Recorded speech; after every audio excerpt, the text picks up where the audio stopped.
Nag-enjoy ako sa inyo. Pero ito, ako proud po akong mahirap. Proud na mahirap. Kaya gabi, palakpakan naman. Meron po mga proud na mahirap dito. So please, huwag kayong mahiya. Huwag kayong mahiya. Mag-be proud kayo niyan. Proud ako mahirap. Mahirap lang yung bakit. Kasi ang taling i-maintain. Maging tamad ka lang, huwag kang maharap, nandiyan ka lang talagang hayop ka. Alam mo yun? Hindi ka mag-i-improve. Alam mo yun? Just chillin pare. No pressure. No pressure. Minsan sa stand-up na ginagawa ko, may mga kliyente ako lalakas magbigay ng TF. Yung kasi binabalik ko talaga, hindi bawasan nyo yan, sir. May lifestyle ako mini-maintain eh. Bakit yung mga saktong pang-ulam lang, alam mo yan? Pero growing up, pag mahirap ka, marami tayong kinaiingitan eh. Marami tayong kinaiingitan, tama? Alam mo yung specific na senaryo ko naiingit? Sa mga mayayaman, kasi yung mayayaman, kumakain ng sabay-sabay.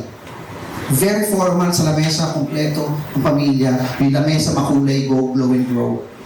Alam mo yun? Bilang isang tatay, may karapatan ka makipag-small talk sa anak mo eh. Bagay eh, di ba? So how's your school, Miguel?